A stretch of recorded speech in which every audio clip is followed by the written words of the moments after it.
Alright guys, welcome to the very first video in this string of videos. I'm still not quite sure what I'm going to call it, but in this video we're going to be talking about what wood to start with when you get into working with real wood. So the super quick answer, because I know most people don't want to sit through a whole video, is ash and cherry. Now if you want to find out why, make sure you stick around and kind of follow through the video, because I'm going to be giving you some pointers on why you want to choose those woods and what to look for when you're picking your wood. So when you walk into your local lumber supplier, retailer, whatever, you're going to have a lot of different choices put in front of you, but you're going to see the same kind of consistent types of wood in those stores. So I've got pretty much all those here. As you can see, I've gone through and tried pretty much every type of domestic hardwood. The big names in domestic hardwood, not so much a lot of the other stuff. There's a whole ton of there's hundreds of species of domestic hardwoods, but these are the big ones. So starting us off, we've got red oak on the end here, white oak, cherry, walnut, ash, and maple.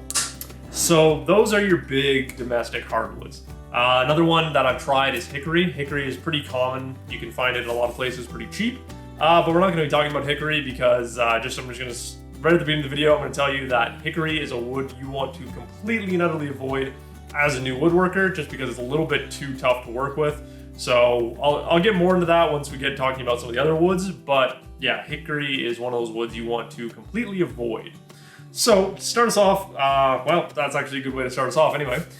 Woods you want to avoid when you're first getting into woodworking. So woods that you want to avoid are your harder, tougher woods. So things like oaks and maple. Those are the hardest, they're on the higher tier of the domestic hardwoods. White oak comes in at about, I believe it's 1300 on the Janka Hardness Scale. Red oak is a little bit below that, but still pretty hard. Maple, I believe, is right around 1,000. No, I can't remember what maple is, but I know it's pretty high. It's actually, I think it's higher than white oak. But anyway, it doesn't really matter. So all I'm trying to say is that you want to avoid those super dense hardwoods. And that's where kind of a big pitfall can come from a lot of new woodworkers.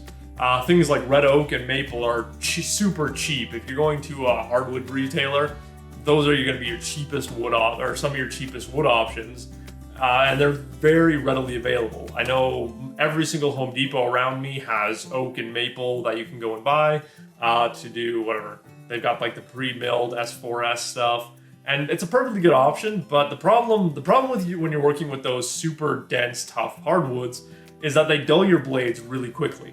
So when you're talking things like table saws, your miter saws, planers, jointers, band saws, pretty much anything that has a blade on it is not going to last as long if you're using those denser hardwoods. And so twofold, if you are getting into woodworking and you want to start dealing with hand tools, like I've got a low angle jack here, or you want to do some nice chisel work, those denser hardwoods are going to eat your tools alive.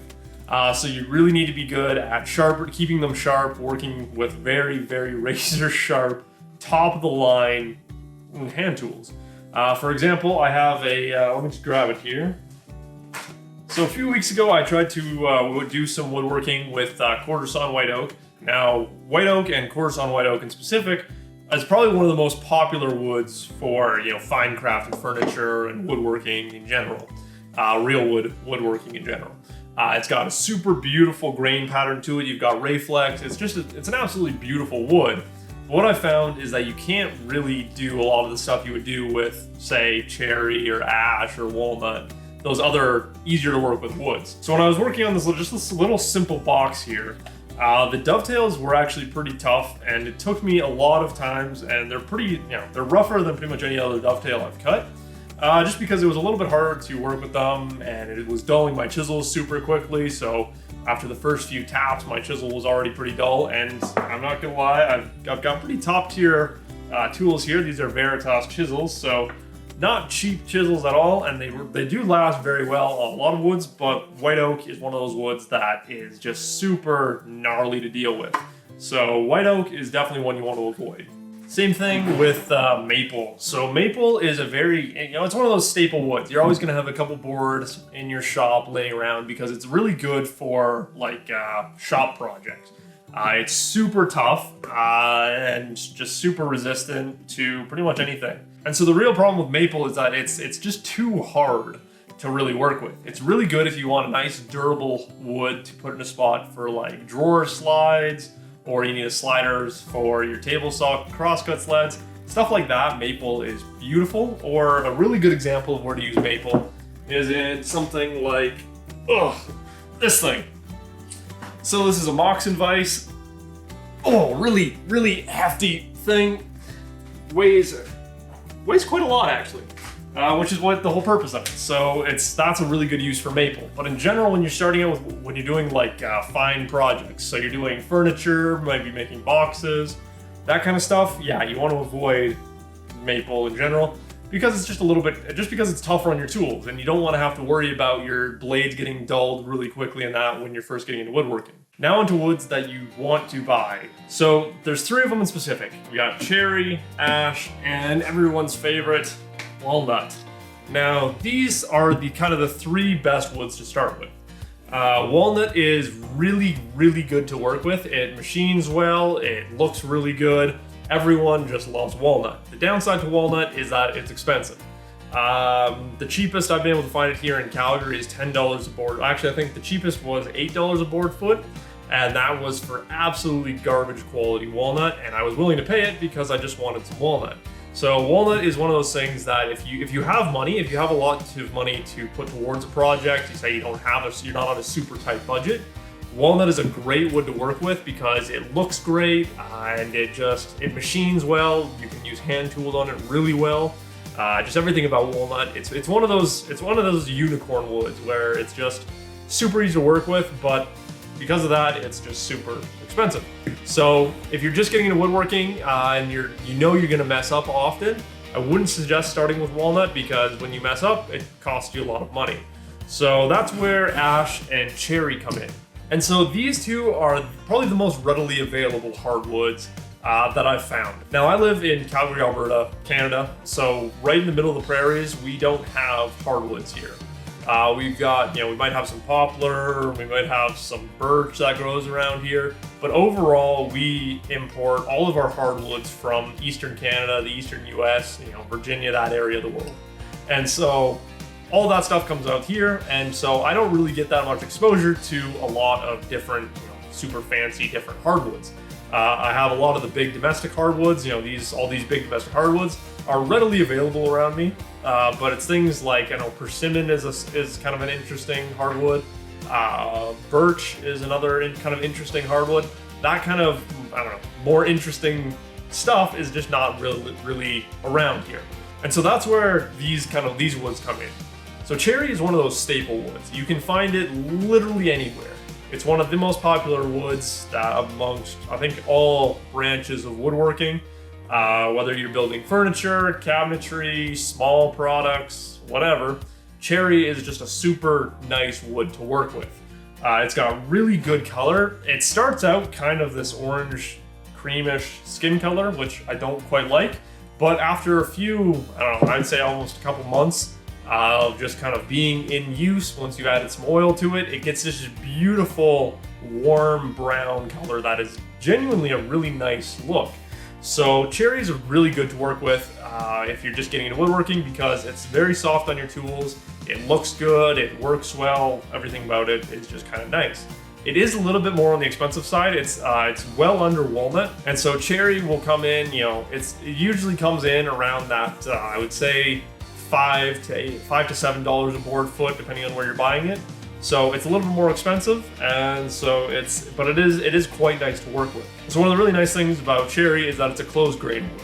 So if you're doing things like hand planing, so when you're passing your hand plane over, you can get really nice clean shavings. It's just kind of a nice wood to work with. It's hard to explain, but it's one of those woods that you just kind of have to try it out and play around with it. So cherry is one of my top recommendations. So my other recommendation would be ash. Now ash is one of those woods that I don't think gets enough credit in the woodworking community. Ash is by far one of my favorite woods to work with, not only because it's affordable, but it just kind of machines well, it looks really good when you add oil to it, and overall it's just nice to work with. I've built quite a few projects out of ash. I've actually, you can see these slats behind me here. These are all made out of ash for a project that I'm currently working on. video for that will be coming out very soon. But ash in general is just a very nice wood to work with because it's not super hard, but it's hard enough that you don't have to worry about it getting dented or damaged super easily. So ash is just kind of one of those good entry-level woods. And it's probably one of the cheapest. I just found a new place here in Calgary where I think it was $4 a board foot. So super good prices for it. And just kind of generally, it's a very good wood to work with. Now, when you're working with ash, one of the big things to consider is the sapwood and hardwood. Now, again, if you're new to woodworking, those terms probably don't mean a whole lot to you, but they will come very soon. It's very easy to see with something like walnut. You can see on this side how I've got these like dark browns and purples and that. And then if I flip this board over, you can see I've got this very light tan. Now, this side is majority sapwood, which means that lighter tan. And this side is majority hardwood. So with walnut, it's super obvious, and most people don't mind having a little bit of a mixture in there with the walnut because it's walnut. Everyone loves walnut. And so when you're dealing with ash and cherry, you can run into a little bit of trouble balancing your hardwood and sapwood mix. This is a pretty clear piece of cherry, but you can see right on the top there's this just gnarly strip of sapwood in there. And so if I'm using, this piece comes from working with one of my boxes. So I make little small boxes, and so these pieces get turned into lids, and they're not this full width, and even if they were, there's enough sapwood to easily hide. So that's one of the big things with cherry is that you need to figure out how to work around the sapwood. Because in general, most people don't like the sap. I know personally I don't like the sapwood. It's just a super bright kind of ugly color, and there's this really gross green gradient between the sapwood and the hardwood that just makes the sapwood less desirable. And similarly with ash, most of the time when you're working with ash, you're working with ash sapwood. And so that's this nice light colored grain that you can see. Most of my pieces behind me are made from that ash sapwood. Most of the time you're going to be working with the sapwood, that lighter colored wood that just generally looks a little bit better. And so one of the reasons that ash is not really seen as a popular or common wood is because of the hardwood. Now when you're working with ash, most of the time you're going to be working with sapwood, which is the lighter colored stuff that has very good clear open grain. But when you get into the hardwood, you've got it can be kind of speckled, it's got more gray tones to it. In general, it's not what people want when they're working with ash. So when you're working with ash, if you don't like the hardwood, you're gonna have to find ways to kind of hide it. Usually it's on the underside of boards, which, on this 8/4 chunk here, majority of this is the sapwood, the really nice looking stuff, and got just a little strip of hardwood in the middle here. So overall, this is not a bad piece to work with. Now, in my experience, I quite like working with ash hardwood. It's got a very rustic appearance to it, and it's just kind of an enjoyable looking wood for me. I haven't really found any downsides to it yet, so it really just comes down to personal preference. So that's pretty much everything that I wish I knew when I got into woodworking about hardwoods. So I would highly advise that you definitely put in the time and effort to maybe go try out a few different woods. If you're going to your local hardwood store, get some ash, get some cherry. If you can afford it, get some walnut. I don't know, even some red oak, some white oak, even a little bit of maple. Any of these woods that you can try out you're going to be better off. But if you're looking for a first wood to use for a project, I would definitely go with ash or cherry. They're going to give you the most likelihood of a success. They're not going to dull your tools, and they're just going to look good. I can give you that kind of guarantee. If you go back through my videos, you'll see I've done a few projects with ash. I've got a really cool project coming out with cherry very soon here.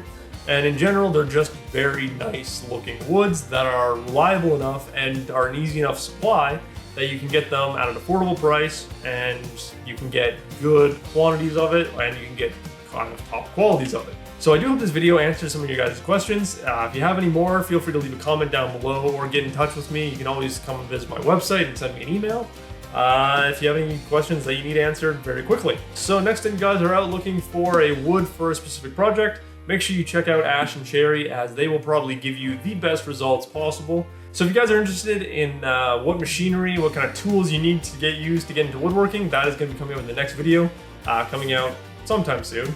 And yeah, so feel free to subscribe if you want to see that video. But as always, guys, I hope you enjoyed this video, and I will see you in the next one.